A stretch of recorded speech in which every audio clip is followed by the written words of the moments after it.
Welcome to the Deep Dive, the show that cuts through the noise and gets you truly well-informed. Today, we're plunging headfirst into the exhilarating yet sometimes daunting world of digital assets. hmm We're talking about explosive innovation, the potential for genuine financial freedom, and, a new frontier of investment that's captured the imagination of millions. It really has. But here's the crucial pivot, the stark reality we often overlook. With all that immense opportunity comes inherent risk. Absolutely. Think hacks, theft, even simple human error. Any of these can dramatically impact your digital holdings, often without a clear path to recovery. Right. It's like you wouldn't just wander into a new territory without the right gear. That's a great analogy. Imagine venturing into an uncharted digital wilderness. You wouldn't set out without a map, a compass, and the right survival gear, would you? Definitely not. Our mission today is precisely that, to be your comprehensive guide to equipping yourself. We're not just going to list a bunch of tools. We're going to dissect why each one is essential, how it truly protects you, and most importantly, how to effectively implement it into your personal security strategy. Yeah, the how is key. This deep dive is about arming you with practical, actionable knowledge that empowers you to safeguard your digital assets against threats you might not even be aware of yet. Exactly. Our goal is to empower you to make informed decisions and build a robust personal security strategy in this evolving digital landscape. So, what are we diving into specifically? Where do we start? We're going to start with the absolute bedrock, your Mhm. foundational digital security, beginning with the surprising vulnerabilities of your web browser. Seems basic, but it's critical. Your main gateway. Then we'll move into the different types of crypto wallets, which are essentially the keys to your digital vault, and just like real keys, they need to be protected. Very important distinction there. The keys, not the vault itself. From there, we'll explore where and how you can safely trade your digital assets, comparing the convenience of centralized exchanges with the true control offered by decentralized ones. Big difference there. Huge difference. Convenience versus control. And finally, we'll wrap up with the essential tools for tracking your investments, giving you that crystal clear overview of your entire portfolio. It's a comprehensive journey, so let's unpack this crucial information. Indeed. Our journey begins at your digital front door, Hmm? your web browser. Most of us use it without a second thought. It's just how we get online, right? Yeah, it's just there. But it's actually your primary interface with the entire internet. And because of that, it becomes a surprisingly significant attack vector for anyone aiming to steal information, especially if you're active in the crypto space. That makes profound sense. It's where you log into exchanges, interact with wallets, and engage with decentralized applications or DO apps. All your sensitive activity happens there. So if your browser isn't secure, it's like leaving your front door not just unlocked, but wide open to anyone walking by. And what's particularly concerning is how quickly an outdated browser can become a massive liability. Precisely. Using an outdated browser is a major, often overlooked vulnerability.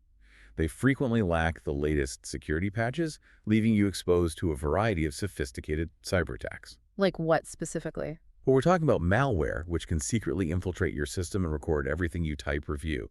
Keyloggers, screen scrapers, nasty stuff.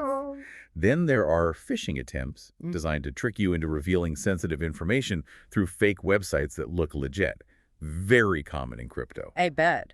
Easy to fall for if you're not careful. And finally, man-in-the-middle attacks, where hackers can literally step in between your device and the website you're trying to reach, secretly eavesdropping on or even altering your communications. Like someone intercepting your mail. Exactly. Think of it as someone secretly reading or changing your mail before it gets to you. Each of these can be devastating, particularly when dealing with high-value crypto transactions. So given that, if our regular browser is potentially a liability, are there browsers that are specifically crypto-optimized or maybe just better suited for this new digital frontier? Yes, absolutely. Several browsers have been developed or significantly adapted with cryptocurrency users in mind, offering unique features and benefits that go well beyond standard web browsing. They aim to be more secure and efficient for interacting with the blockchain. Okay, let's start with Brave. It's often lauded for its privacy features, but how does it specifically stack up for crypto users? What's the deal there? Brave positions itself as faster, more secure, and inherently more private by blocking ads and trackers by default. That's its baseline. Right. But for crypto users, its core identity really shines by kind of giving power back to the user and streamlining digital asset management. Okay, so beyond just privacy, what are some of the key features that make it truly stand out for our listener in the crypto world? First and foremost, Brave has a built-in crypto wallet directly integrated into the browser itself. Okay, right in there. This isn't just a convenience, it radically reduces your attack surface by minimizing reliance on potentially vulnerable third-party extensions or separate applications. You don't need to install extra software just to manage your digital assets. That makes sense. Fewer moving parts, fewer places for things to break or be attacked. Precisely. It supports popular cryptocurrencies like Bitcoin and Ethereum, and it's also compatible with external hardware wallets like MetaMask, Trezor, and Ledger. So you can use it with those too. So you can still use your hardware wallet through Brave. Yes, exactly. It streamlines the process of managing your digital money safely and conveniently. The insight here is that your browser itself becomes a more secure gateway rather than just a portal to other apps. That built-in wallet sounds incredibly convenient. But, playing devil's advocate here, does having your wallet inside your browser itself create a single point of failure? What's the trade-off in security, if any, compared to a standalone app? Is it putting all your eggs in one basket? That's an excellent question, and it speaks to the ongoing debate between convenience and isolation. While a built-in wallet can centralize some risk if the browser itself is compromised, Brave mitigates this with robust security architecture. Okay. And the primary benefit is precisely that reduction of reliance on multiple external extensions, each of which could introduce its own vulnerability. For many users, the integrated experience with strong internal security outweighs the theoretical risk of a perfectly isolated but less convenient setup. Gotcha. Trade-offs, always trade-offs. Another unique feature, and where it truly flips the script, is Brave Rewards, which uses their basic attention token, or BAT. Ah, yes, BAT. I've heard of this. Users can actually opt in to view privacy-friendly ads and, in return, earn BAT. It truly flips the traditional ad model on its head, paying users for their attention, which they can then save, trade, or even use to tip content creators they value. So instead of being tracked and just receiving ads, you get to control the experience and get compensated for it. That's a really innovative approach to online advertising, empowering the user. It truly is. Beyond that, Brave offers incredibly strong privacy protection. It automatically blocks ads and trackers that attempt to collect your personal data. Just blocks them out, right? Yes. It also prevents fingerprinting, which is like a unique digital signature websites try to build about you, even if you block cookies, allowing them to track your movements across the web. Sneaky. Very. For crypto users who often prioritize anonymity, this is a huge win for privacy. And for those seeking enhanced anonymity, Brave even includes built-in Tor browsing, which helps obscure your IP address. That level of privacy is significant, especially for crypto users. And what about its direct security features against malicious attacks, like malware and phishing? Brave has a powerful suite of built-in security tools. It includes HTTPS Everywhere, which forces secure, encrypted connections to websites, protecting your data in transit. Essential. It actively blocks malware and phishing attacks, which are common tactics scammers use to steal credentials. And there's also a script blocker to prevent potentially harmful code from running on risky websites. It's designed to protect you from common online threats without needing extra software. So in essence, Brave offers a comprehensive package for privacy, security, and direct crypto utility. What about Opera? It also has a reputation for built-in features, including that VPN, right? Opera is another excellent choice, also built with privacy, security, and cryptocurrency features in mind. It integrates a crypto wallet directly into the browser, supporting Ethereum and ERC20 tokens, which simplifies managing these assets and interacting with the Ethereum ecosystem. And it sounds like it goes beyond just basic wallet functionality with its Web3 API support. For someone who's already comfortable using a dApp browser like MetaMask, is this genuinely a game changer for everyday use or just a different flavor of seamless integration? Like, is it really better? That's a great question.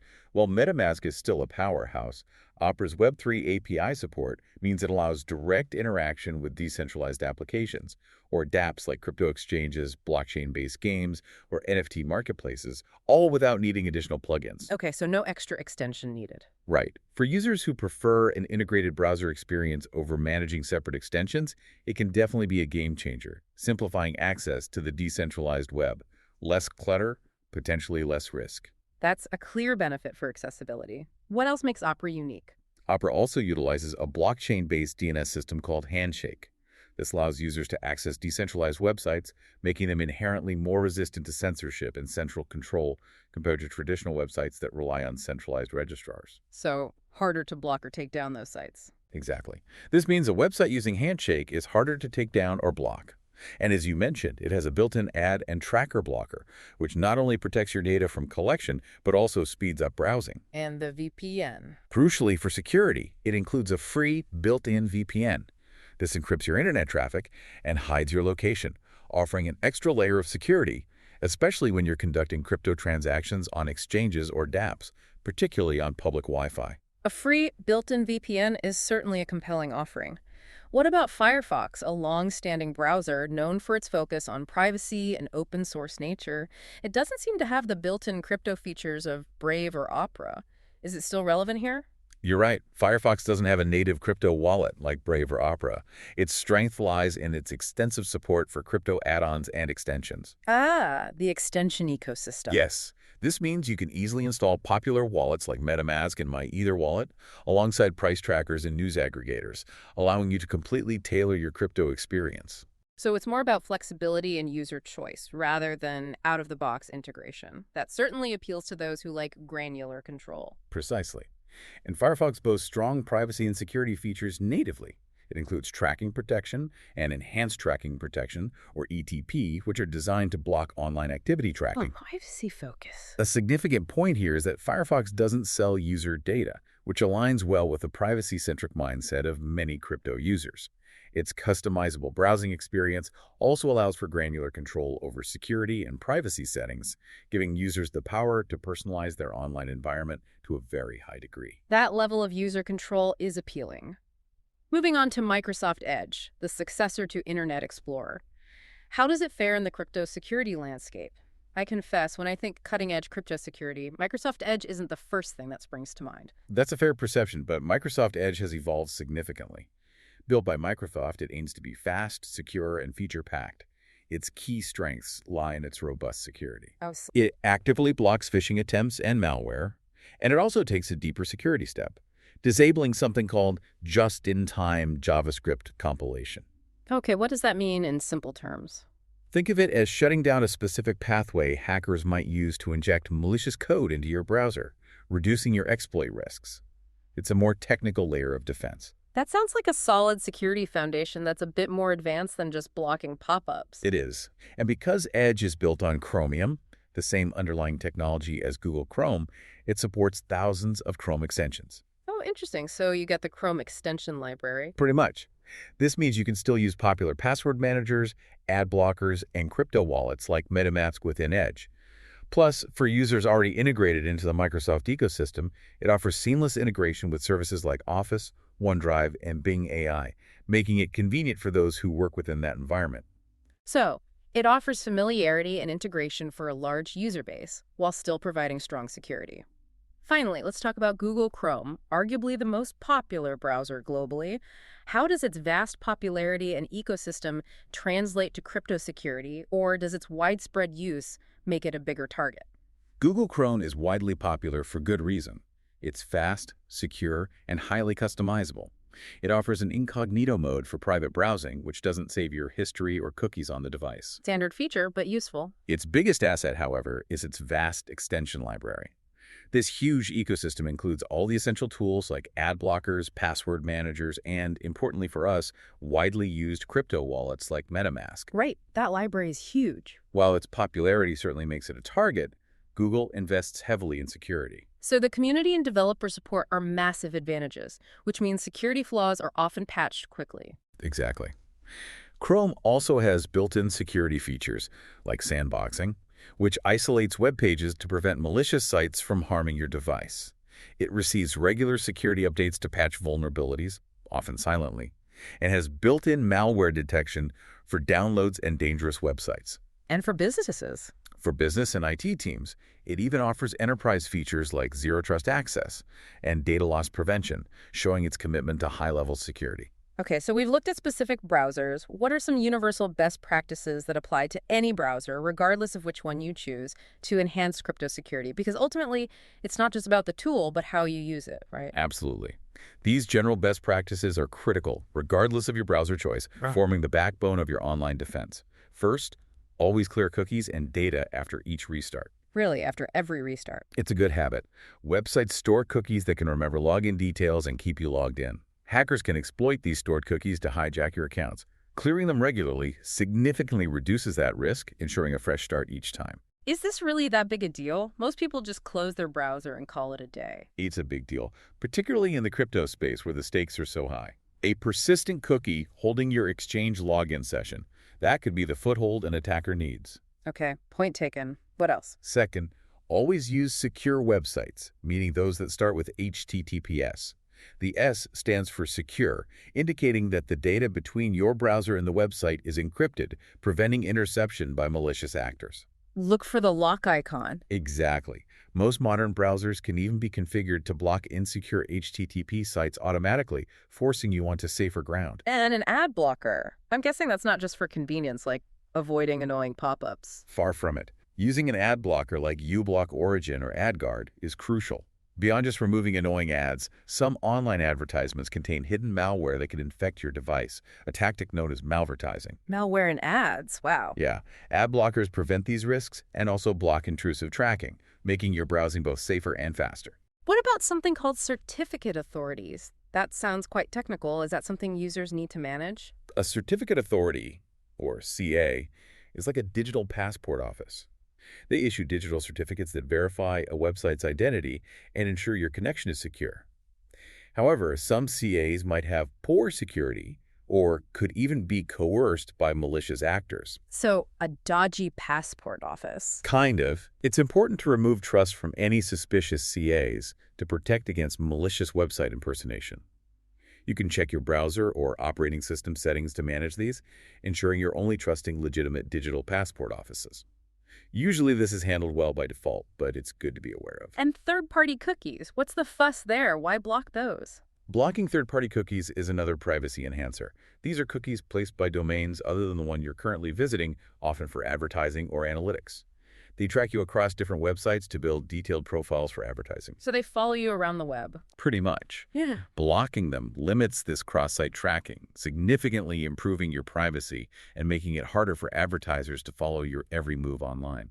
I imagine extensions can be a double-edged sword then, given their utility but also potential for risk. You mentioned using them with Firefox and Chrome. Absolutely. Only install trusted extensions. While extensions add great functionality, some can contain malware designed to steal your personal information, especially your crypto-related data. So be picky. Very picky. Always check reviews, download counts, and most importantly, the permissions and extension requests before installing it. If it asks for unnecessary access to your browsing history or data, like reading all website content, that's a massive red flag. Run away. Good advice. And secure DNS. What exactly does that do for the average user? Sounds technical again. Enabling secure DNS, or DNS over HTTPS, is vital. When you type the website address, your browser uses DNS to find the correct IP address for that site. Hackers can hijack this process to redirect you to fake, malicious websites designed to look legitimate, like a fake bank login page. Oh, nasty. Secure DNS encrypts these lookups, preventing such redirection and enhancing your security by ensuring you always land on the authentic site. Many browsers are enabling this by default now, but check your settings. Finally, something as simple as restarting your device regularly. My grandma always says that's the cure for everything computer-related. She's surprisingly right for crypto security. Yes, it's surprisingly effective. Restarting your computer or phone clears temporary data and stops certain types of memory-resident malware from running. Malware that only lives in memory? Some types, yes. Some viruses only persist in active memory and disappear when the system is rebooted. It's your personal digital reset button for security, a simple habit that significantly improves overall security against those sneaky digital gremlins. Wow, okay. Simple but effective. So, on top of all these individual browser settings, how does the idea of using separate browser profiles relate to crypto security? Is this just about keeping things tidy, or is there a deeper security play here, like having different user accounts? This is a powerful, yet often underutilized strategy. Creating separate browser profiles, for example, a dedicated one just for all your crypto activities, and another for general web browsing and social media, significantly enhances security. How so? It isolates sensitive information and dramatically reduces your attack surface. If your general browsing profile were to be compromised by malware or a phishing attempt, the sensitive data in your crypto-specific profile would remain segregated and much harder for an attacker to access. It's like having different physical keys for different safes or separate locked rooms for your most valuable possessions, like digital compartmentalization. Exactly. That's a perfect way to put it. Beyond the browser, two other foundational tools are indispensable for anyone navigating the digital landscape, especially with cryptocurrencies: a virtual private network, or VPN, and a password manager. Absolutely crucial layers. Let's start with VPNs. We hear a lot about them for general privacy, but why are they so uniquely crucial for crypto users? Is it just about hiding your IP, or is there more to it than that? A VPN is a tool that creates a private, secure connection over a public network. It essentially protects your internet connection by making it private and secure. It does this in a few key ways. Okay. It hides your IP address, preventing location tracking, and making it harder for anyone to link your online activity back to you.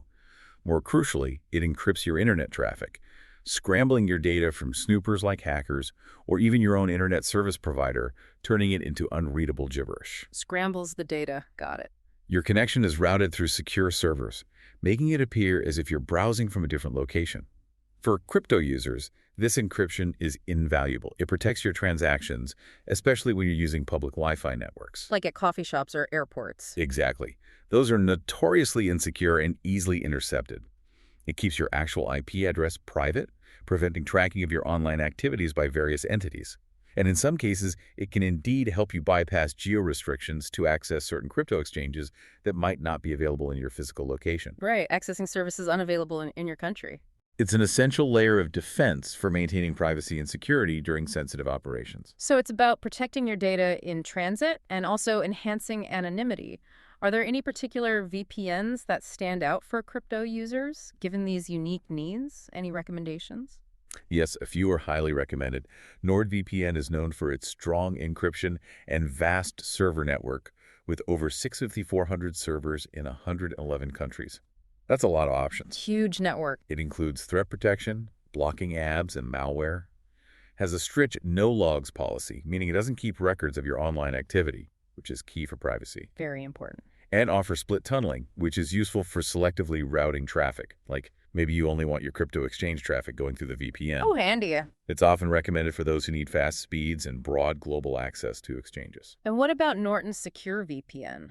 I associate Norton more with antivirus software. Are they good at VPNs too? Norton Secure VPN offers military-grade encryption, blocks tracking, and includes dark web monitoring to alert you if your personal information like login credentials is leaked online. Oh, that's a useful feature. It works across multiple devices and is ideal for users who want a VPN integrated with other comprehensive security tools from a trusted brand. Kind of an all-in-one approach. And for maximum privacy and a truly uncompromising approach, maybe for someone really privacy-focused, what would you suggest? For the highest level of anonymity and a commitment to privacy, Proton VPN is an excellent choice.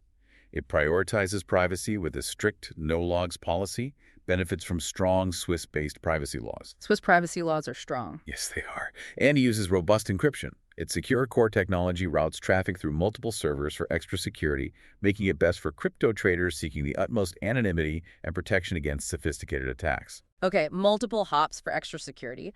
Now let's talk about password managers.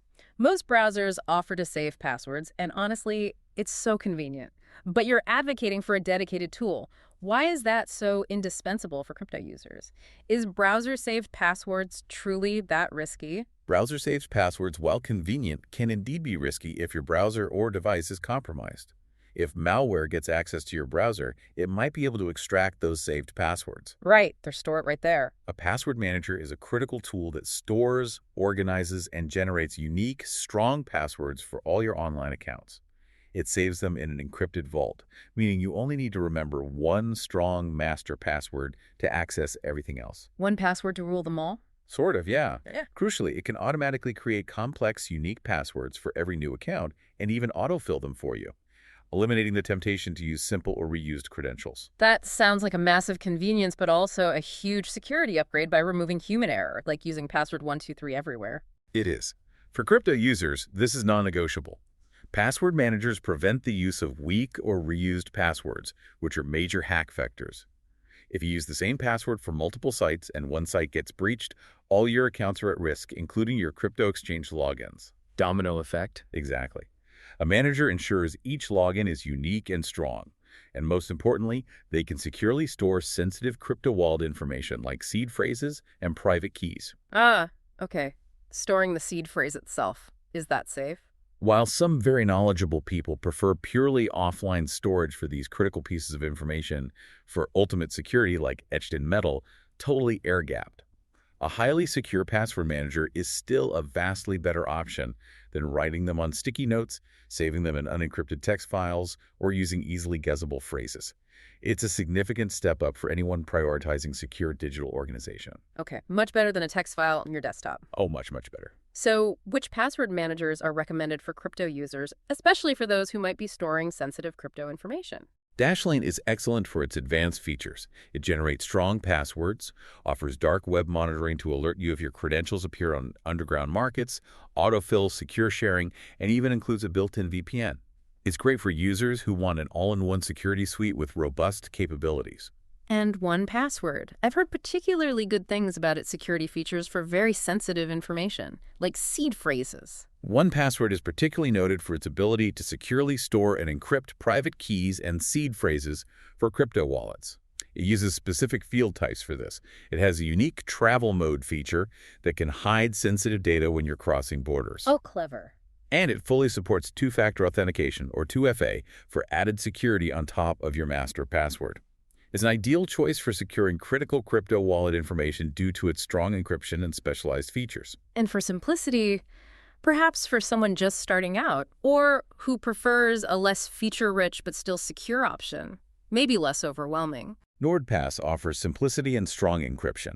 It stores unlimited passwords, autofills logins, and uses end-to-end encryption to ensure your data is always private and secure from the moment it leaves your device.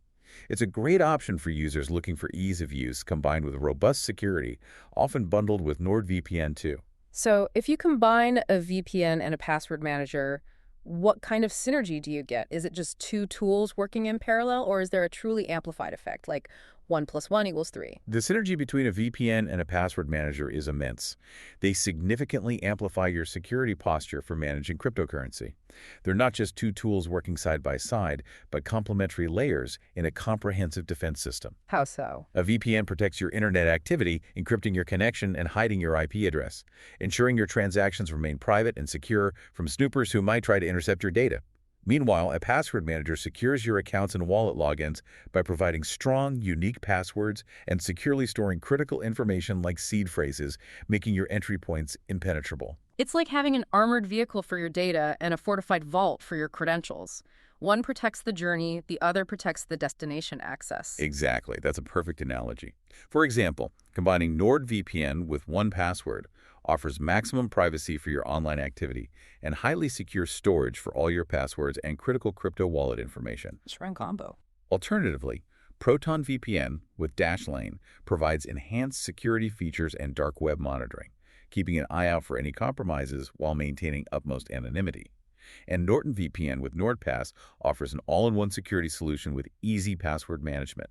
They work hand-in-hand to create a multi-layered defense that addresses different attack vectors. You really need both. Okay, really important foundations there. Moving on from the foundational digital toolkit, let's get to the heart of managing digital assets, crypto wallets. What exactly is a crypto wallet? Is it like a physical wallet storing your actual crypto inside? And how should listeners think about choosing one? That's a common misconception. A crypto wallet isn't actually where your digital assets reside. Those assets live on the blockchain. They're entries in a distributed ledger. Right, on the blockchain itself. Instead, a wallet is a tool that stores the cryptographic keys, specifically your public and private keys that secure access to your assets on the blockchain. Think of it more like the key to your safe deposit box, not the box itself containing the physical cash. Got it. Keys, not coins. Your choice of wallet is incredibly important and depends heavily on factors like how frequently you trade, your specific security needs, and your overall investment goals. It's definitely not a one-size-fits-all solution. So it's about managing those crucial keys. What are the main types of wallets people should be aware of then? What are the big categories? There are broadly two main categories, primarily defined by their connection to the internet: hot wallets and cold wallets. Hot and cold. Okay. Hot wallets are connected to the internet, offering unparalleled convenience and quick access. Examples include popular software wallets like MetaMask and Trust Wallet, or even wallets held by centralized exchanges. So anything online is hot. Pretty much. They're ideal for frequent transactions, managing smaller amounts for daily use, interacting with decentralized finance or DeFi protocols, and managing NFTs. The obvious downside is that their online connectivity makes them inherently more vulnerable to hacking and phishing attempts. Always connected means always potentially exposed. So convenient, but with inherent risks. And cold wallets. How do they differ in terms of security and utility? Are they just offline? Cold wallets are stored offline, making them exponentially more secure. Hardware wallets like Ledger and Trezor, or even old-school paper wallets, fall into this category. Okay, so physical devices or paper? They're perfect for long-term storage of large crypto holdings precisely because they're completely isolated and protected from online threats like malware or phishing. They're air-gapped. Air-gapped. Nice term. The trade-off is less convenience. It takes more steps to access and transact with your funds, and there's the distinct risk of permanent loss if the physical device is lost or damaged without a proper backup of your seed phrase. Lose the device and the backup. Your crypto is gone forever. High stakes for physical security, then. Let's delve into hardware wallets a bit more, as they seem to be the gold standard for security. What makes them so robust compared to a software wallet running on my phone? Hardware wallets are physical devices specifically designed to keep your private keys offline, completely isolated from any internet connection. This cold storage means the keys never leave the device, never touch an internet-connected computer or phone, making them incredibly resistant to hacking attempts, malware, or phishing. The keys literally never go online. Never. They're ideal for investors with large holdings or those looking for long-term security. The main cons are the initial cost. They're not free like software wallets. And the absolute need for safe physical storage, as losing the device without a backup is catastrophic. You need to treat it like digital gold. Makes sense. Can you give us a closer look at a couple of popular hardware wallets like Ledger? What are its key security aspects? How does it work? Certainly. A Ledger wallet is a physical device that stores private keys offline, inside a secure chip completely isolated from the internet. This design means hackers cannot steal your funds through malware or phishing attacks because your private keys never leave the device. The secure chip is key. Absolutely. When you initiate a transaction, you must physically confirm it on the Ledger device itself using its buttons. This provides an extra layer of verification. You have to physically approve it. So even if your computer is compromised, your keys remain safe on the Ledger device, and any transaction needs a physical approval. You have to press the button. Exactly. Ledger wallets also support a wide range of cryptocurrencies and NFTs, allowing users to manage Bitcoin, Ethereum, and many other digital assets from a single device. The interface, Ledger Live, is designed for ease of use, even for beginners. User-friendly interface is good. And transactions must be approved directly on the device, adding that explicit layer of security. Select models even offer features like wireless charging and protective shells for enhanced durability and convenience. They're compatible with Windows, macOS, Linux, Android, and iOS via the Ledger Live app. Okay, comprehensive. And Trezor. How does it compare to Ledger? And I understand it has a unique passphrase protection feature. What's that about? Trezor is another leading hardware wallet operating on the same fundamental principle of keeping private keys offline in cold storage. When you initiate a transaction, it's signed securely within the device itself, meaning even if your computer is infected with malware, your funds remain safe. You're physically verifying the transaction on the device screen. Same core principle, offline keys. Yes. And yes, Trezor offers a significant security layer with its passphrase protection. Users can create an additional passphrase. Think of it as a 25th word added to your 24-word seed phrase, or just a second password that further encrypts their funds. So an extra password on top of the seed phrase. Exactly. Even if someone were to gain physical access to your device and your recovery seed, they still couldn't access your funds without this passphrase. It adds an incredible layer of plausible deniability and security against compromise. If someone forces you to reveal your seed phrase, you could reveal one that accesses a decoy wallet without the passphrase. Whoa, that's serious security, plausible deniability. It is. Trezor also features a small screen for verifying transaction details directly on the device, preventing hackers from tricking you into sending funds to the wrong address by swapping it on your computer screen. Always check the device screen. Always. It uses a 12 to 24-word recovery seed for backup, which is critical to store safely offline. It supports Bitcoin, Ethereum, hundreds of altcoins, NFTs, and dApps, often integrating with software wallets like MetaMask for convenience while maintaining offline key security. Moving to software wallets, these are digital and flexible, but also hot wallets, meaning they're connected to the internet. What are their key characteristics, and why are they so popular despite the higher risk? Is it just the convenience? Software wallets are digital wallets installed on computers or smartphones. While they are a subset of hot wallets, some can operate more offline if heavily encrypted and not frequently connected. They are generally free, easy to install, and very beginner-friendly, making them ideal for everyday use, DeFi interactions, and staking small to moderate amounts. Free and easy is appealing. It is. The main vulnerability, as with all hot wallets, is their exposure to malware, phishing, and the critical need for careful private key management as they reside on an internet-connected device. If your phone or computer gets hacked, your software wallet could be compromised. Let's talk about MetaMask, probably one of the most widely used software wallets, especially for DeFi and NFTs. What makes it so popular? MetaMask is a quintessential software wallet, available as a browser extension and mobile app. It's primarily used for Ethereum and interacting with dApps, making it a gateway to the decentralized web for millions. The gateway to Web3 for many. Exactly. Crucially, it's a non-custodial wallet, meaning you retain full control of your private keys and thus your funds. No third party can freeze or restrict access to your crypto. This is fundamental. Non-custodial. Key term. It supports Ethereum and all ERC20 tokens and can be configured for other popular networks like Binance Smart Chain, Polygon, and Avalanche. It's also compatible with hardware wallets like Trezor and Ledger for an extra layer of security. Combining hot and cold. Yes, allowing you to combine the convenience of MetaMask for dApp interaction with the cold storage security of a hardware device for signing transactions. It even has built-in tools for buying, staking, and swapping crypto, and a seamless dApp integration via its Web3 API. Very versatile. And Trust Wallet, how does it compare given its mobile-first reputation? Is it similar to MetaMask? Trust Wallet is another highly popular non-custodial mobile app and browser extension. It's incredibly versatile, supporting over 10 million digital assets across more than 70 blockchain networks. Wow, 70-plus chains? Yes, including major ones like Bitcoin, Ethereum, BNB Chain, and Solana. Much broader native support than MetaMask initially.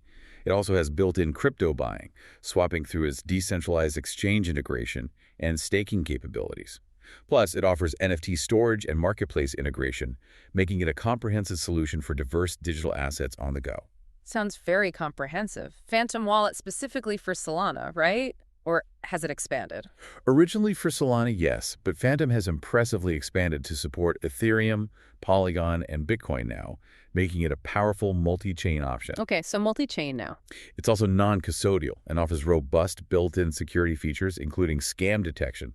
It tries to warn you about malicious sites or contracts, encrypted private keys, password protection, and biometric authentication for quick, secure access on mobile. Scam detection is interesting. Yeah, it's a nice feature. There's no fees for wallet creation or maintenance, only standard network transaction fees.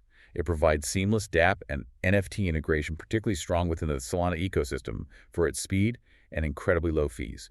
And Coinbase Wallet, which you mentioned earlier, is distinct from the Coinbase exchange. Why make that distinction again, and what does the wallet offer? Yes, that's an important distinction to reiterate. Coinbase Wallet is a non-custodial wallet, entirely separate from the Coinbase exchange, where Coinbase controls the funds.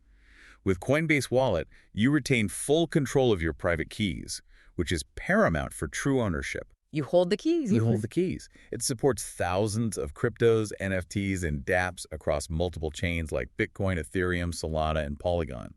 It offers built-in dApp and NFT marketplace access, a simple interface, and private keys stored securely on your device with biometric authentication support. It also offers easy crypto swaps and fiat on-ramps, allowing you to buy crypto directly into your self-custody wallet. Fiat on-ramp directly to self-custody. That's convenient. Very convenient, yeah. Bridges that gap a bit. Beyond these widely used wallets, are there more specialized options our listeners might encounter? Anything niche? Yes, there are niche solutions for specific needs. Multi-sig wallets, for instance, require multiple approvals for transactions before they can execute. So maybe 2 out of 3 people need to sign. Like needing multiple keys for a bank vault? Exactly. This makes them ideal for businesses, DAOs, or groups that need shared control over funds, adding an extra layer of governance and security against a single point of compromise. What about paper wallets? Are those still a thing? Paper wallets are simply printed versions of your public and private keys and seed phrases. They're highly secure if stored perfectly offline and untouched, protected from fire, water, etc. But they come with the inherent risk of physical damage, loss, or degradation over time. Paper isn't very durable. Right, easy to destroy or lose. And then there are brain wallets, which are based on a memorized phrase that generates your private key. These are highly risky and vulnerable to guessing attacks, especially if the phrase isn't incredibly complex and random. Generally not recommended for anything more than a thought experiment, certainly not for storing actual funds. Humans are bad at random memorization. Yeah, sounds risky. Given the fragility of paper backups for recovery phrases, I've heard about something called metal wallets. What are those, and why would someone go to the trouble of engraving their seed phrase onto metal? Seems like a lot of effort. Metal wallets are designed to be physical, highly durable backups for your recovery phrases, or seed phrases, against common environmental threats like fire, water, corrosion, and general physical damage. Ah, so disaster-proofing your seed phrase. Exactly. This directly addresses the significant vulnerability of paper backups, which can easily be destroyed, fade, or degrade over time, leading to irreversible loss of funds. If your house burns down, your paper backup is gone. A metal one might survive. So they're built for extreme resilience. Are there specific products that stand out in this rather niche but crucial area? Absolutely. The CryptoTag Zeus is a titanium backup solution, notably 6 millimeter thick, designed for maximum durability. It uses an engraving setup you physically stamp the letters in. Titanium. Yes, making it fireproof, waterproof, corrosion-proof, and they even claim bulletproof, though hopefully you don't need that feature. It's for those who demand the highest level of resilience and are comfortable with a more involved setup process. That sounds incredibly robust, almost over the top. Yeah. What about something that might be easier to set up? Perhaps for someone who isn't a master engraver or stamper. For easier setup and affordability, there's the Bill Fuddle. It's a stainless steel storage case that uses pre-made character tiles, which you slot in to form your seed phrase. Like letter tiles. Exactly. This method significantly reduces the risk of misspellings and simplifies the setup process compared to manual engraving or stamping. It's also fire and water-resistant and rust-proof, offering solid protection without the extreme measures or cost of titanium. And for portability or discrete storage, something that doesn't look like a mini vault. Maybe something less obvious. The Crypto Steel Capsule is a solid steel capsule design, also using slide-in letter tiles.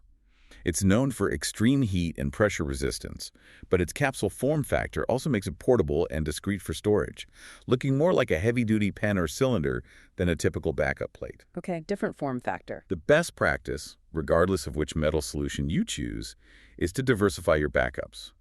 Consider using multiple storage solutions like a mix of metal backups and securely located physical copies in different safe places to minimize risks and ensure redundancy. Don't put all your backup eggs in one basket. Never put all your eggs or seed phrases in one basket. A fire or flood could still take out one location. That's a great practical tip. So, for our listeners, what's a good overall wallet choice strategy given all these options, hot, cold, hardware, software, and even metal backups? How to put it all together? It's a lot to consider. For most users, a mixed approach is genuinely best. Use hot wallets like MetaMask or Trust Wallet for daily, small transactions, active DeFi interactions, and NFTs where quick access and fluidity are needed. Keep only what you need for active use in there. Okay, hot for everyday spending money. Exactly. For larger, long-term holdings, your HODL stash. Cold wallets, especially hardware wallets like Ledger or Trezor, are highly recommended for maximum security and peace of mind. That's your savings account. Cold for savings. Makes sense. Beginners often find software wallets like Trust Wallet or MetaMask to be an excellent starting point due to their user-friendliness and accessibility before gradually transitioning larger sums to cold storage as they get more comfortable and accumulate more value, and back everything up securely, perhaps with metal. Great framework. And speaking of advanced security, beyond just choosing the right wallet, what truly advanced strategies can our listeners employ to further enhance their wallet security? I'm talking next level stuff beyond the basics. One of the most effective advanced strategies is implementing risk management through browser profiles, which we touched on earlier. This involves setting up separate browser profiles, for example in Chrome or Brave, with individual software wallets configured on each blockchain, and then intentionally categorizing them by risk level: low, medium, and high. So not just having multiple wallets, but intentionally isolating them within different digital environments, like digital silos. Why does that matter so much? Is it really that different from just having multiple wallets open in the same browser window? That's a crucial distinction.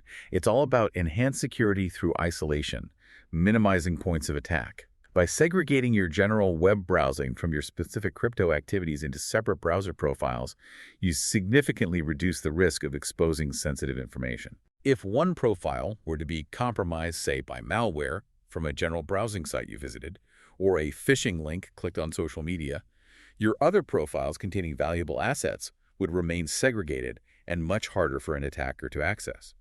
The malware in one profile typically can't easily jump to another profile's data. Ah, the profiles act like walled gardens. Pretty much.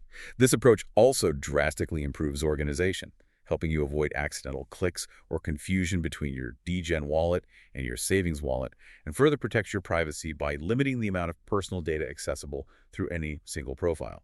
We strongly recommend always having a dedicated browser profile solely for general internet browsing, completely separate from any crypto-related activities. Don't check your email and trade meme coins in the same profile. That's a powerful defense, almost like having separate computers for different levels of risk. Can you give examples of how one might categorize these wallets by risk? Low, medium, high. Certainly. A low-risk wallet would be dedicated to stable long-term holdings like Bitcoin, Ethereum, or stablecoins, your crown jewels. The serious investment. Exactly. For these, you'd almost exclusively use a hardware or cold storage wallet, interacting minimally with dApps to reduce any exposure. This is your long-term savings reserve, your digital nest egg, minimal interaction, maximum security. Makes sense. And a medium risk wallet, what goes in there? This would be for investments in mid-tier altcoins or projects with moderate volatility, maybe established DeFi protocols. Here, you typically use a reputable software wallet with strong encryption and two-factor authentication, like MetaMask or Trust Wallet, perhaps connected to a hardware wallet for signing. Okay. You might interact with trusted DeFi protocols or participate in staking or liquidity pools that have a more established track record, but always with caution and due diligence. More active, but still relatively conservative within the crypto space. So more active, but still with a degree of caution. What about the high-risk wallet? This sounds like the Wild West, where the real risky stuff happens. Yeah. This is indeed the Wild West, the frontier of speculative investments in new or highly volatile projects, such as low market cap altcoins, early-stage DeFi projects with crazy APYs, or experimental NFTs. The Deegan plays. Deegan plays, right. You'd likely use a non-custodial hot wallet for its quick transaction capabilities, maybe one you don't link to your main identity. But you would only store funds to. You're genuinely willing to risk losing entirely in this wallet. Assume it could go to zero tomorrow. Money you can afford to lose. Crucial. Absolutely. This demands extreme due diligence on the smart contracts and project legitimacy, understanding the risks of rug pulls or exploits. It's where you'd engage in things like yield farming, brand new tokens, or highly speculative trading. The benefits of this compartmentalization are clear: risk isolation, enhanced organization, and improved security for your highest value holdings. The benefits of this compartmentalization seem clear: risk isolation, enhanced organization, and improved security for your high-value holdings.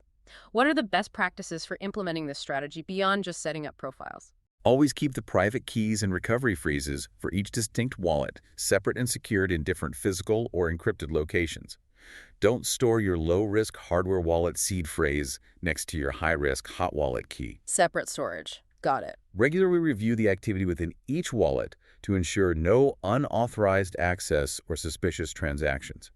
Avoid mixing funds between these distinct wallets to maintain proper risk separation and prevent commingling assets. Don't send funds directly from your high-risk wallet to your low-risk wallet without careful consideration. Keep them separate. And for software wallets, two absolutely crucial ongoing practices are disconnecting from websites and revoking permissions. These are active maintenance tasks. Let's talk about disconnecting from websites first. Isn't just closing your browser tab enough? Why is explicitly disconnecting so important? I just close the tab usually. No, just closing a tab is often not enough. Disconnecting from websites after use is a vital step to keep your assets safe in case of a smart contract breach on that site later. How does that work? When you connect your software wallet, like MetaMask, to a dApp or decentralized exchange, you're essentially granting it a temporary link to your wallet, allowing it to see your address and suggest transactions. If that dApp smart contract is later exploited, having an active, persistent connection could potentially leave your assets vulnerable, depending on the nature of the exploit. So the connection might linger. It might. All software wallets, like MetaMask, allow you to manually disconnect from dApps in their settings, usually under connected sites. It's a simple habit connect, transact, disconnect that significantly reduces your lingering exposure to potential exploits from those dApps. Okay, simple hygiene. Connect, transact, disconnect. And revoking permissions. That sounds even more technical than just disconnecting. How is that different, and why is it so critical? It is, and it's absolutely critical, arguably more so than just disconnecting. When you interact with a smart contract on a dApp, for example, to swap tokens on a DAC or stake in a pool, your wallet often grants that specific contract permission to spend specific tokens on your behalf, up to a certain limit, or often an unlimited amount. You're giving the contract permission to move your money. Essentially, yes, for specific tokens related to that dApp's function. This is an approval or permission you give recorded on the blockchain. Disconnecting your wallet simply removes the live connection to the site's front end. However, that permission for the smart contract to spend your tokens might still linger on the blockchain indefinitely. So the permission stays even if you disconnect. Yes. If a smart contract you've interacted with is later exploited or turns out to be malicious, those previously granted permissions could allow unauthorized access to your funds, even if you've long since disconnected your wallet and never visit the site again. It's like giving someone a key to your house, then telling them they're no longer invited over, but they still have the key and can let themselves in later. Whoa, that's a huge potential vulnerability. So even after disconnecting, that permission might still linger, creating a hidden vulnerability. How do we revoke these permissions, and what does that process look like? How do you take the key back? Exactly. Tools like DeFi Shield or Etherscan's token approval checker or revoke.cash make it easy to monitor and revoke these permissions. You connect your wallet to one of these tools. Okay, use a specialized tool. Yes. It scans the blockchain for all the approvals you've granted from your address. It then identifies all high-risk or unnecessary contracts, often flagging those with unlimited spending approval or known vulnerabilities. Flags the risky ones. Right. For instance, it might warn if a contract has unlimited spending approval for your valuable USDC or ETH. Once high-risk contracts are identified, you have the option to revoke those permissions individually or even all at once. And then you can act on those risks. Does it cost anything to revoke? Yes. When you choose to revoke, it triggers an approval process within your wallet, like MetaMask. You're essentially sending a transaction to the blockchain that says, cancel this previous permission. And because it's a blockchain transaction, it does require a small gas fee. Gotta pay gas. You do. Once approved and confirmed on the chain, that risky permission is gone. The key is taken back. Tools like DeFi Shield might update your wallet's health score, reflecting that those risky permissions have been removed. It's about actively managing the permissions you've granted over time, not just the live connection itself. Active management, not set and forget. Absolutely. It's important to remember to always back up your seed or recovery phrase securely, just as a general safety measure whenever dealing with wallets. Regularly reviewing and revoking unused or suspicious connections and permissions is a cornerstone of protecting your digital assets in DeFi. Okay, that's a critical piece of advanced security. So we've talked about securing your browser, your connection, your passwords, and your wallets, including advanced management. Now let's discuss where the actual trading happens. Exchanges. We'll start with centralized exchanges, or CEXs. What are they, and what's the incredible convenience, but also that crucial catch you mentioned? Centralized exchanges are crypto trading platforms run by a company or authority that acts as a middleman between buyers and sellers. Think of them like traditional stock exchanges, but for crypto. Familiar territory for many. Exactly. They're designed for incredible ease of use, often with very user-friendly interfaces, making them instantly accessible for beginners. A major convenience is their support for fiat currency, meaning you can easily buy crypto with traditional money, like USD or EUR, using bank transfers or credit cards. The fiat on-ramp. Very important. Very important. They also typically offer readily available customer support, and transactions are fast due to high liquidity. Lots of buyers and sellers allowing for quick trades. So they sound incredibly convenient, especially for those new to crypto, offering a familiar bank-like experience. What's the catch then? That crucial pivot we need to understand. The downside. This is the crucial pivot. For all the convenience of fiat on-ramps and easy trading, you're embracing a fundamental risk because your funds are stored by the exchange.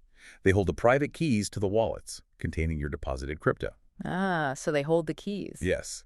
This brings us to the well-known crypto adage, not your keys, not your crypto. Until you withdraw your assets to a personal non-custodial wallet where you control the keys, the exchange controls your assets. So you're trusting them completely. You are. The true insight here is the constant tension between ease of use and the inherent loss of financial sovereignty.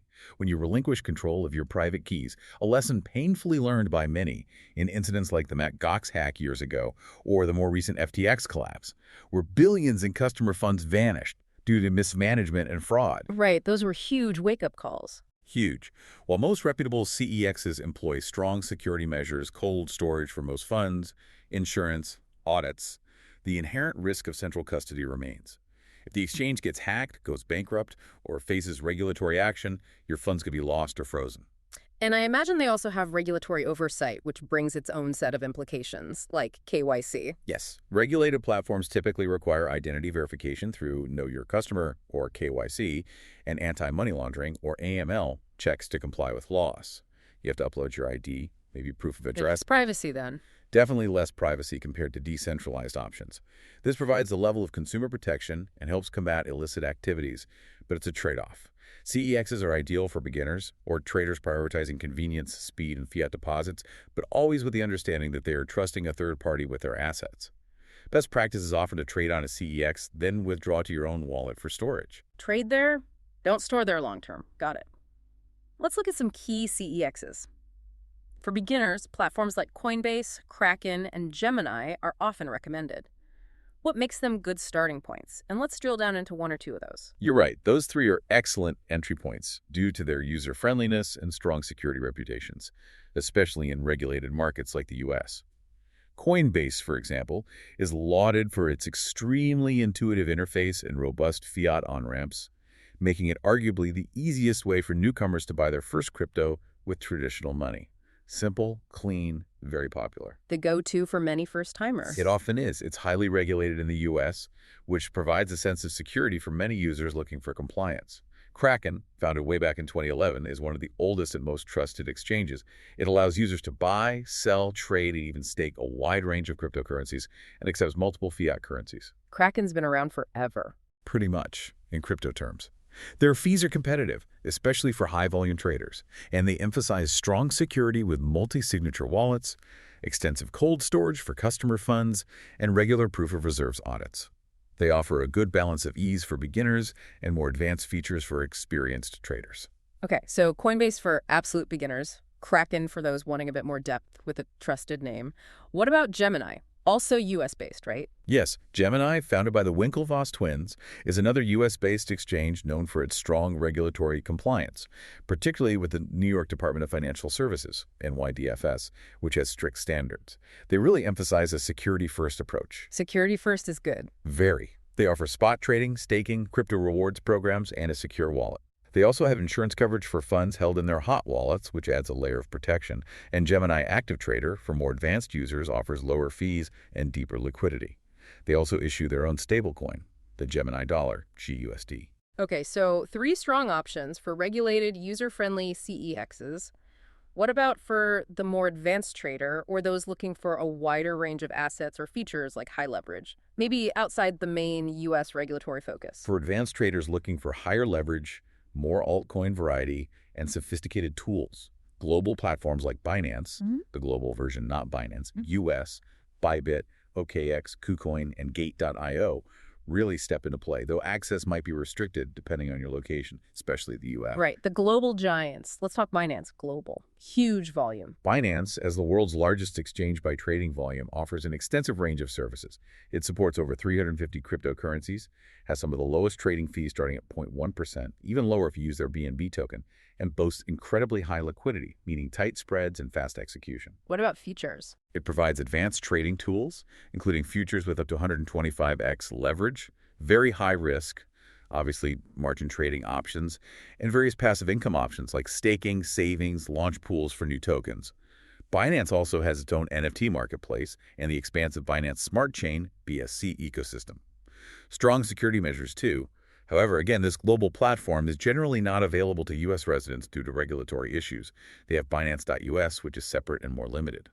Okay, huge platform, but access depends on location. And Bybit, also a global player, what makes it stand out for advanced users? Is it mostly derivatives? Bybit, founded in 2018, is a fast, feature-rich exchange, particularly known for its derivatives markets.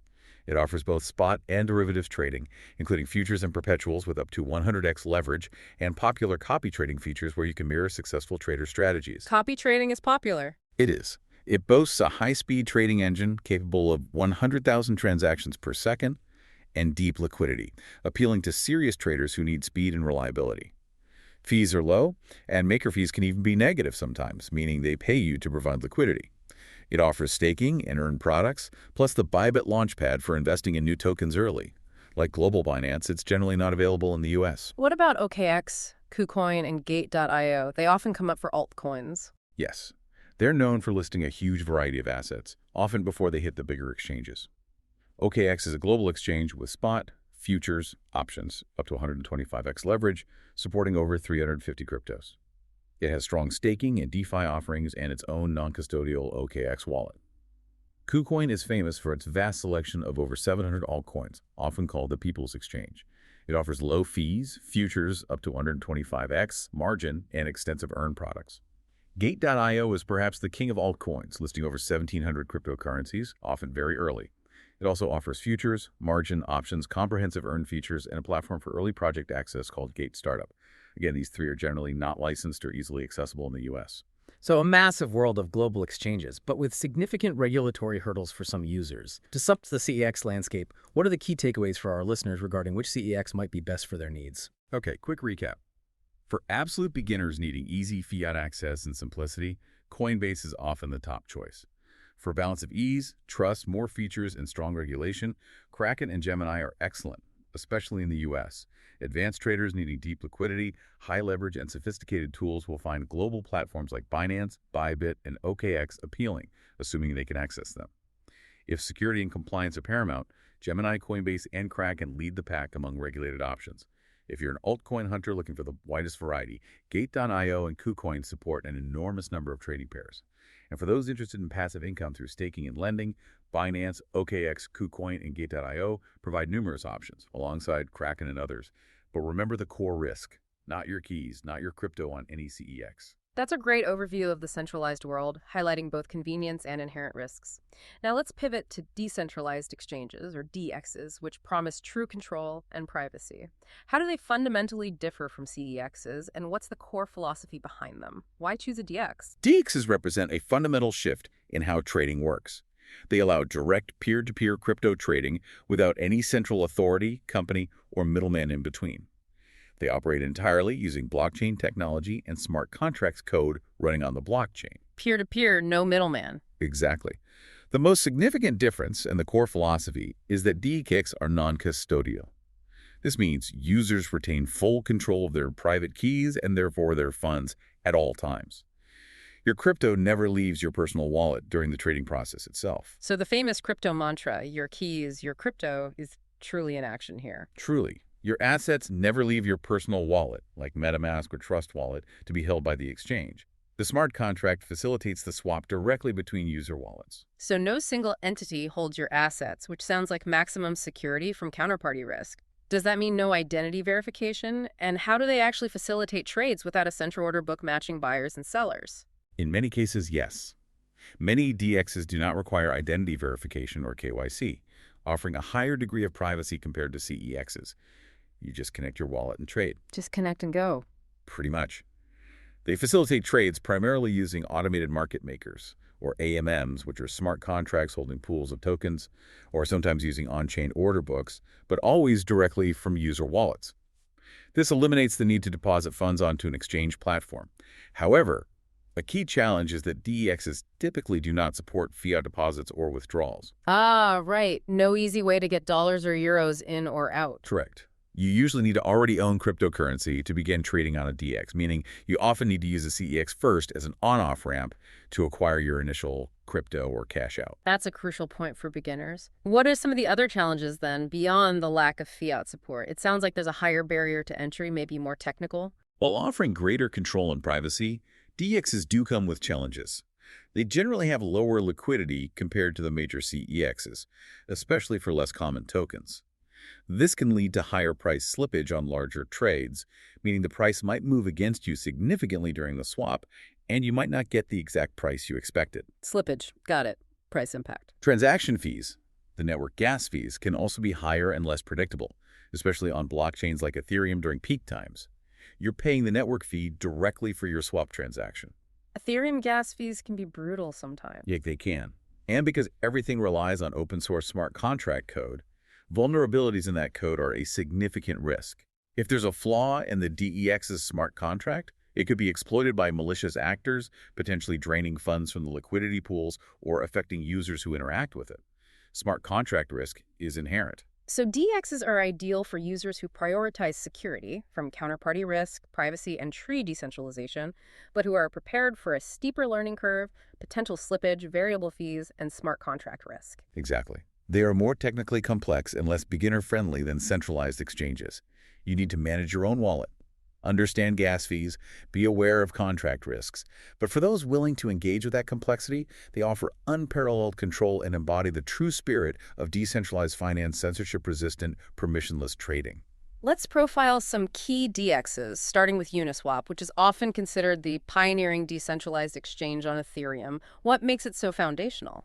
Uniswap is indeed a pioneering DEX on Ethereum, and it runs entirely on smart contracts. A core aspect of Uniswap is its open source and transparent nature. Its code is public, and all transactions are recorded on the public Ethereum blockchain, ensuring fairness and preventing tampering. Anyone can view the code and verify transactions. Open and verifiable. Critically, it's 100% decentralized and non-custodial. No company controls it. It operates through automated programs on the blockchain. You always have full control of your crypto, as trades happen directly from your own wallet, whether that's MetaMask, Trust Wallet, or Coinbase Wallet. This eliminates the third-party risk inherent with centralized exchanges. So how does trading actually happen without a traditional order book of buyers and sellers? It sounds like magic if there's no company matching orders. It's not magic, it's math. Uniswap uses automated market makers, or AMMs.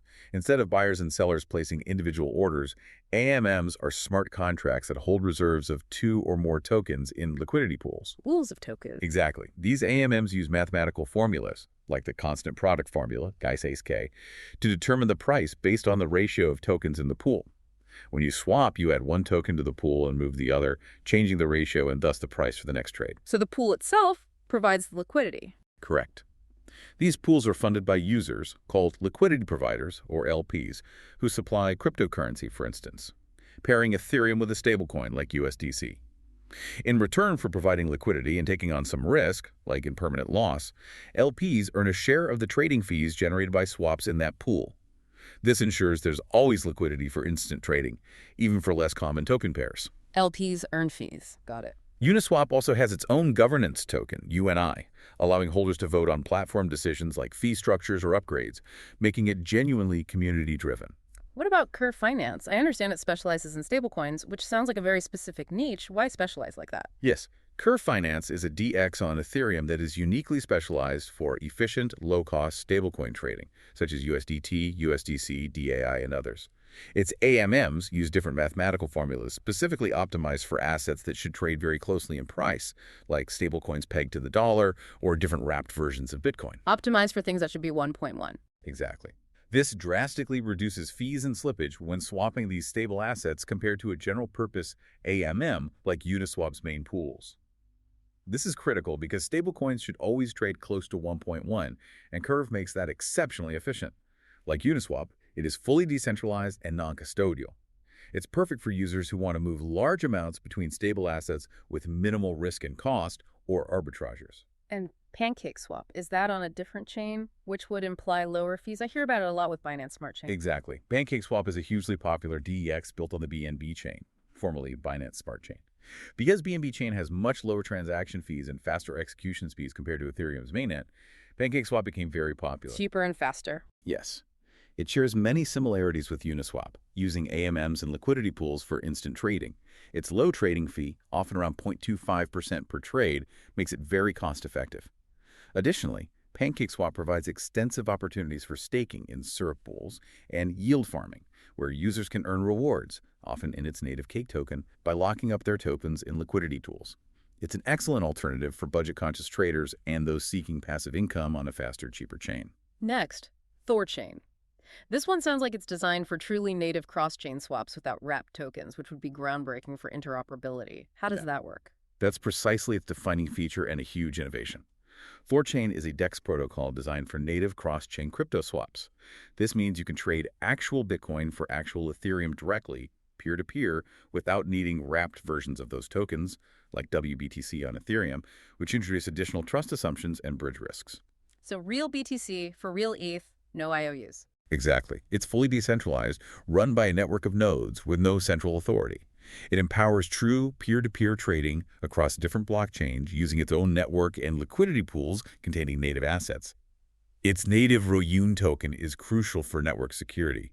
Nodes bond are Unin, empowering transactions, acting as a settlement pair in pools. How does it bridge the chains? It uses its Bifrost Bridge Protocol and Threshold Signature Schemes, TSS, for secure cross-chain communication and asset management within its vaults, enabling seamless and direct transfers between chains like Bitcoin, Ethereum, BNB Chain, Dogecoin, Litecoin, Avalanche, Bitcoin Cash, and the Cosmos Hub. This truly breaks down the silos between different blockchain ecosystems, paving the way for a more interconnected crypto world. It's complex technology, but powerful. That's truly groundbreaking for interoperability, and Osmosis also focused on multi-chain compatibility, but within the Cosmos ecosystem. How does it fit in? Osmosis is a DEX, built using the Cosmos SDK, positioned as the premier DEX within the Cosmos ecosystem, which is itself designed for interoperability. It leverages the Inter-Blockchain Communication, or IBC protocol, a standard within Cosmos, to allow seamless trading between different Cosmos-based blockchains, called zones. So trading between different Cosmos chains easily. Yes, swapping ATOM from the Cosmos Hub for AKT from Akash, for example, is very smooth via IBC. It also utilizes AMMs for efficient trading. What's unique about Osmosis are features like single liquidity staking, which offers flexible participation by not always requiring equal dollar values of two tokens in a pool, and superfluid staking, which allows users to earn rewards from both staking their underlying assets like ATOM and providing liquidity with those same assets simultaneously, essentially double-dipping on rewards. Double rewards, nice. It's a core DeFi hub within the interconnected Cosmos network, designed for a future of highly interoperable blockchains communicating via IBC. How about SushiSwap? Is that also multi-chain or more focused on specific ecosystems? It started as a Uniswap fork, right? Yes. SushiSwap started as a fork of Uniswap on Ethereum, but has impressively evolved and expanded to support multiple chains like Polygon, Phantom, Arbitrum, Avalanche, and others. This multi-chain approach means you can trade on the network that's fastest or cheapest for you at any given time. Choose your chain. Exactly. It uses liquidity pools and AMMs to facilitate token swaps and provides robust yield farming opportunities where users earn SEHI tokens by providing liquidity, staking their LP tokens. It also has a unique sushi bar staking feature where staking the SEHI token itself allows holders to earn a share of the protocol's trading fees across all chains. SushiSwap is community-governed, and it's also known for trying innovative features like specialized AMMs and lending markets. Kashi. Finally, Orca. What's special about this AX, especially given the rapid growth of the Solana ecosystem? Solana is known for speed. Orca is a fast and incredibly user-friendly DX built on the Solana blockchain.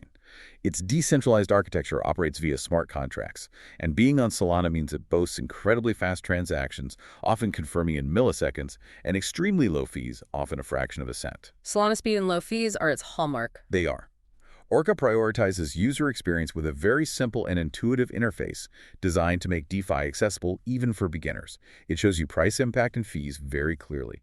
It also offers incentivized trading pools called Aqua Farms, where users can provide liquidity and earn ORCA tokens, its governance token, through yield farming. It's ideal for those seeking blazing speed, low cost, and a simple entry into DeFi, particularly within the Solana ecosystem. So, to wrap up our comparison of decentralized exchanges, what are the key takeaways for our listeners to help them navigate this complex but powerful landscape?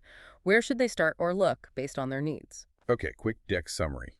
For beginners looking for user-friendliness, low fees, and speed, Orca on Solana and PancakeSwap on BNB Chain are great choices. If you're primarily trading stablecoins and need minimal slippage, Curve Finance on Ethereum, or its deployments on other chains, is uniquely optimized for that. For truly native cross-chain trading, breaking down blockchain silos without wrapped assets, 4chain is the main player, while Osmosis is the hub for trading within the interconnected Cosmos ecosystem via IBC. For those interested in DeFi, yield farming and staking to earn passive income, SushiSwap, PancakeSwap, and Osmosis offer multiple lucrative earning options with various risk levels. Ethereum users needing deep liquidity and extensive ERC20 token support will find Uniswap and SushiSwap are foundational. And if speed and low transaction costs are your absolute priority, Orca on Solana and PancakeSwap on BNB Chain are your best bets, though other chains like Polygon, Arbitrum, and Avalanche also offer DEX with lower fees than Ethereum mainnet. Remember, always factor in smart contract risk and do your own research on any DIGAX or pool you use. This has been a massive deep dive into exchanges and wallets, the places you interact, the tools you use to hold your crypto. But once you have your assets, perhaps spread across different exchanges and various wallets, maybe a CEX account, a hardware wallet, a MetaMask wallet, how do you keep track of everything in real time? That sounds like a nightmare to manage manually. That's where portfolio trackers come in. What exactly are they, and why are they so essential in avoiding information overload? A crypto portfolio tracker is a digital tool, available as a mobile app or web-based software designed to help you monitor and manage your cryptocurrency investments in real time across multiple wallets and exchanges. Its primary purpose is to automate the tracking process, solving the information overload problem by providing a clear, organized, and up-to-date view of all your holdings in one single place. One dashboard for everything. Exactly. No more jumping between 5 different exchange tabs and 3 different wallet apps and trying to add it all up in a spreadsheet manually. It pulls it all together. That sounds like a dream for anyone with more than a couple of assets or active in DeFi. So what are the key features that make these tools so indispensable beyond just showing a total balance? They consolidate everything and offer much more context. Key features include comprehensive asset tracking. They connect to your exchanges, usually via read-only API keys, and public wallet addresses to pull live data on coins owned, current market value, transaction history, staked assets, LP positions, debts, everything. Pulls in DeFi positions, too. The good ones do, yes. They offer real-time pricing, constantly updating to reflect market fluctuations, gains, and losses across your entire portfolio. This is critical for making quick, informed decisions rather than relying on stale data you manually updated yesterday. And for visualization, which can really help grasp complex portfolios, seeing charts instead of just numbers. Absolutely. They provide portfolio visualization through graphical charts and breakdowns, showing how your assets are distributed across different coins or protocols, and tracking their performance over time. This makes it much easier to understand your investment health and identify trends or overconcentration at a glance. What about staying on top of market moves? You can also set alerts and notifications for specific price targets or significant market changes for coins you hold or watch, so you don't have to constantly check prices manually, missing key opportunities or sudden dips while you sleep. The app can ping you. Tax season is always a pain point for crypto users. Does it help with that? Calculating gains and losses seems complicated. Yes, this is a huge benefit. Many offer robust tax reporting features, generating reports on capital gains losses, income from staking or farming, and other taxable transactions based on your country's rules. This can significantly simplify compliance and save you immense time and headaches come tax season. Some even integrate with specific crypto tax software. That alone might be worth the price of admission for some. It really can be. They also provide multi-account support, connecting to numerous exchanges, wallets via public addresses, and potentially DeFi protocols to unify all your data into one comprehensive dashboard. And crucially, in terms of security, when connecting exchanges, you should always use read-only API keys. Read-only keys. Explain that again. This means the tracker can read your balance and transaction data from the exchange, but it cannot initiate any transactions, withdrawals, or trades. Your funds remain safe and under your control on the exchange or in your wallet. For wallets, you usually just provide your public address, which is safe as it only allows viewing balances and transactions already public on the blockchain. Never share your private keys or seed phrase with a portfolio tracker. Crucial security point. Read-only APIs and public addresses only. Let's profile some of the leading portfolio trackers. DeFi sounds like it has a strong security focus embedded in its tracking, based on our earlier discussion of revoking permissions. You're right. DeFi is a comprehensive platform, particularly strong for decentralized finance, or DeFi users. It functions as a portfolio tracker that connects multiple wallets across various blockchains, monitoring staked assets, pending rewards, liquidity pool positions, and loans. So, deep DeFi tracking. Yes, but its unique strength lies in its integrated security tools. It features a smart contract antivirus scanner that checks contracts for known vulnerabilities before you interact with them. And its DeFi Shield scans your wallets for existing risky approvals or potentially malicious tokens, helping you actively avoid scams, rug pulls, and exploits. It's about proactive protection, not just tracking balances after the fact. So it's not just tracking, but also active protection and risk assessment built in. That's a huge value add for DeFi users. Precisely. It gives you a sort of security score for your wallet based on the permissions you've granted.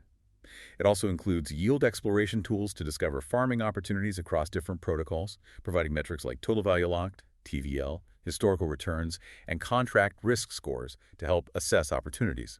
Plus, it maintains a RKT database of known failed or exploited DeFi projects and offers security audits of platforms, allowing you to learn from past failures and make more informed decisions by seeing where others went wrong.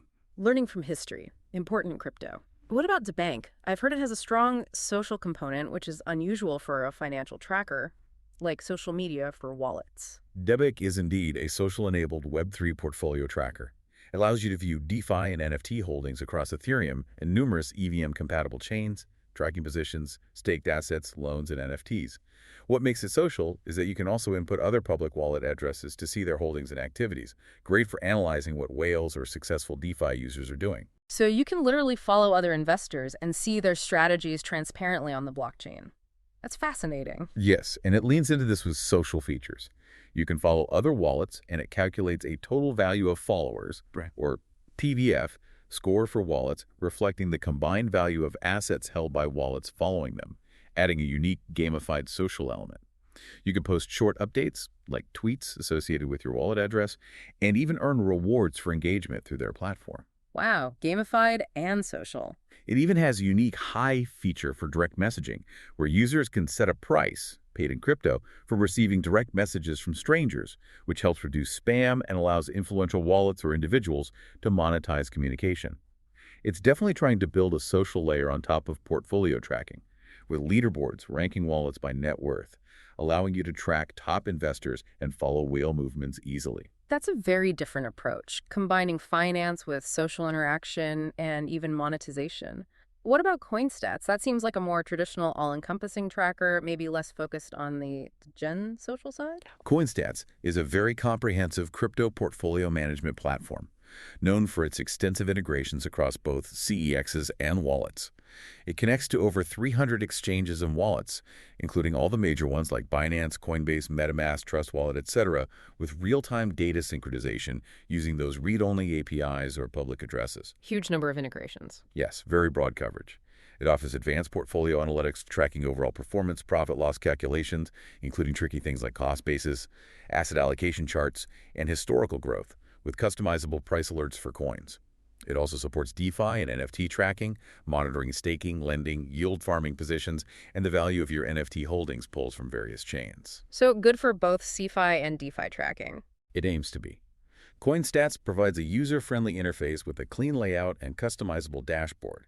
And crucially, as we discussed, it uses read-only API keys for exchange connections and emphasizes security. Another strong contender in this space, focusing heavily on detailed DeFi and NFT tracking across multiple chains, is Tin.Network. It excels at aggregating positions from various yield farms, lending protocols, and NFT marketplaces into a unified view, showing real-time balances, staked assets, and liquidity pool positions across EVM networks like Ethereum, BNB Chain, Polygon, etc. Lots of great options focusing on different aspects. So to summarize these portfolio managers for our listeners, what are the key takeaways for choosing the right one for their needs? Which one for whom? Okay, final tracker recap. For robust DeFi security features, active risk prevention through contract scanning and approval management, DeFi stands out. If you're interested in the Web3 social aspect, tracking whale wallets, and engaging with the community around on-chain activity, DeBank is your go-to platform. For comprehensive multi-chain tracking focusing specifically on complex DeFi positions, yield farming LPs, and NFT collections, T-Network is an excellent, detailed choice. And for users needing broad integration across many centralized exchanges and wallets, with strong traditional portfolio analytics, performance tracking, and solid tax reporting assistance, CoinStats is a highly recommended all-rounder. Many people end up using more than one, honestly, depending on their needs. Great summary. We've covered a vast landscape today, diving deep into the essential tools for crypto security. We started with securing your digital gateway, your web browser, highlighting how the right choice in settings, like using profiles and secure DNS, can be your first crucial line of defense. Foundational stuff. Then we moved to the core of your digital assets. Wallets, exploring everything from convenient hot storage like MetaMask to the fortress-like security of cold and hardware wallets like Ledger and Trezor, and even durable metal backups for ultimate recovery phrase durability. Protecting those keys. We dissected where and how to trade, contrasting the convenience and risks of centralized exchanges, remembering not your keys, not your crypto with the true control and privacy, but also different risks of decentralized exchanges like Uniswap or Orca. Convenience versus control, CeFi versus DeFi. And finally, we looked at the indispensable power of portfolio trackers like DeFi or CoinStats, giving you that comprehensive real-time view of your entire crypto journey and helping manage risk and taxes. This deep dive really reinforces that robust security in the complex world of digital assets isn't optional. It's absolutely vital. Each tool and strategy we've discussed today, from browsers and VPNs to password managers, various wallet types, informed exchange choices, revoking permissions, and powerful portfolio trackers forms essential layers of defense. Layers of security. Exactly. Implementing these isn't just about protecting against hacks or theft. It's about safeguarding your financial future and moving you from merely participating in crypto to truly mastering its inherent risks and achieving greater financial sovereignty. And here's where it gets really interesting, the final thought for you. In an ever-evolving digital landscape, true financial sovereignty in crypto isn't just about accumulating assets, but mastering the ongoing vigilance and continuous education required to protect them.